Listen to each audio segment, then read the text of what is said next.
Hi everyone, welcome back to my channel. This is Josie's Point of View, where we focus on human interest stories from the Carolinas and beyond. Today's Saturday and it's July the 2nd, 2022.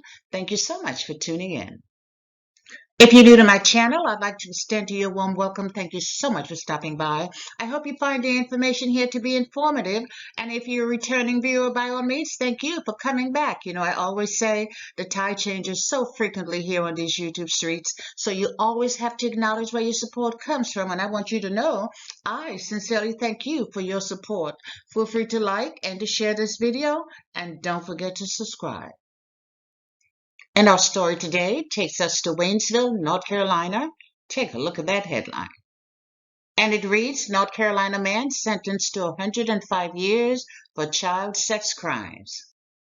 I'll provide you with a summary here, and as always, I'll place links to a few of the full articles in the description box. Today we're talking about 47-year-old Gary Raymond Browning of Waynesville, North Carolina. On June the 4th, it was reported that a judge had sentenced him to 105 years in prison after he pled guilty to multiple counts of statutory rape of a child, and the victim was under the age of 15. In fact, the abuse began when the victim was just 7 years old. You know, we all have different roles that we play in this lifetime, and I think it's just amazing the role that the school plays in identifying sexual abuse among our children. And it's even more amazing when the systems that are in place, when the systems are actually working, when the schools and social services and the police are working together. That is truly amazing because in this case they did. And the way this case came to light was the result of the school report that was forwarded to social services, and that's how the police got involved. It was stated that the young victim reported the abuse that she suffered, and that the abuse began at the age of 7 and it continued for 2 years. And the person accused of inflicting the abuse on this young child was Gary Browning. It was not stated if there was any type of relationship between the young girl's family and his, but reports said the abuse started on Christmas Day in 2016. Could you imagine that? On Christmas Day, this 7-year-old, when she should be happy getting gifts, she was being sexually violated by this predator. He probably lured her over to his house under the disguise of having Christmas present for her. But nonetheless, let me know regress. They said the abuse started on Christmas Day in 2016 and it continued until March of 2018. And Browning told the victim he would harm her mother, and her brother if she did not cooperate. And this abuse took place in a camp which was identified as Browning's place of residence. So Browning was eventually indicted in 2018 on numerous felonies, including statutory sex offense with a child, statutory rape of a child, and indecent liberties with a child. It was a 20-count indictment. 20-count indictment. And before the coward could be served, he ran away. He ran out of North Carolina and went into hiding. And they eventually found him in Brantley County in Georgia, and that's where they arrested him, and he was held without bond until they were able to extradite him back to face charges. And again, that was in 2018. But he had outstanding warrants in the state of Georgia, so he had to satisfy those requirements before they could get him back, to North Carolina. And of course, it takes time just getting a case to go, getting him to be charged.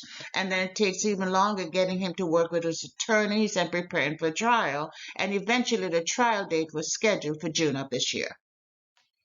Now, Browning was scheduled to go on trial this past June last month, and right before the trial date, he negotiated a plea deal. And in this plea arrangement, Browning admitted to 5 counts of statutory rape and 5 counts of statutory sexual assault, and prosecutors say he pled guilty because he knew they had descriptive information of where he lived that he could not dispute, and that information came from the victim. And the only way she could have known is if she had been in there. And in this plea agreement, sentencing was left to the judge. So it was up to the judge to decide just how the law would be enforced in this case.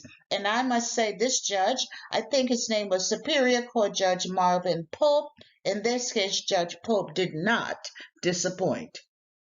So the judge sentenced him to 105 years, and that sentence was based on what has been defined by law, based on what he pled guilty to, no more, no less.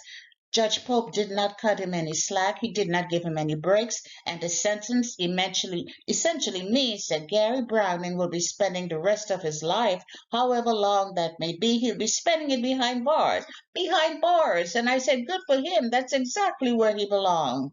You know, the one thing I saw mentioned in the article was they were stressing the fact that Gary Browning did not have an arrest record in North Carolina. And I said, so what? He was still evil as heck. He was still a monster, and he took advantage of a 7-year-old child, essentially controlling her as he sexually abused her for almost 2 years. I wonder where the parents were. I saw they mentioned the fact that he threatened that he would hurt the little girl's mother if she did not go along with him. I'm just kind of wondering why the mom allowed him to have unsupervised time with her child. And some may say, well, you can't blame the mother. Well, yeah, she got to accept some of the responsibility. She's got to. She's got to. But these predators are smart. And this was probably someone that this family trusted, this mom trusted around her family. And he just abused that trust in the most vile way possible. I'm sure this was all detailed out in the police investigation. We just will never know. So, ladies and gentlemen, take a good look at it because it will probably be for the last time.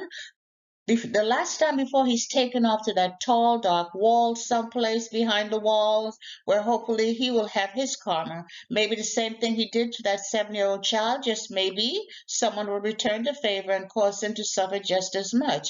You know, I wish that all judges would interpret the laws the same way and impose punishment the same way, and that would really be great because it would mean a lot of these predators would be off the street, but we know that's not going to happen. Nonetheless, let's celebrate this small victory because it's one less predator out here looking to do harm to our sons and our daughters.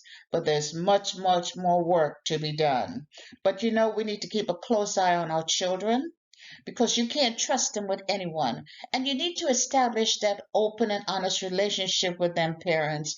You need to establish that open and honest relationship so that if something like this was to occur, they would be comfortable coming to you. In fact, they would come running to you knowing, one, that you would believe them, and two, that you would continue to seek justice on their behalf. And that's all I have for you right now. Feel free to leave me a comment below and let me know what you think about this video. And by all means, feel free to like it and to share it. And if you haven't done so already, I want to invite you to subscribe to my channel by clicking on that red subscribe button. It's at the bottom right-hand corner of your screen. And if you click on the bell that looks just like this one, that's the notification bell. If you click on that notification bell, you'll be the first to know whenever a new video is uploaded. I thank you for watching, and I'll talk to you soon. Bye.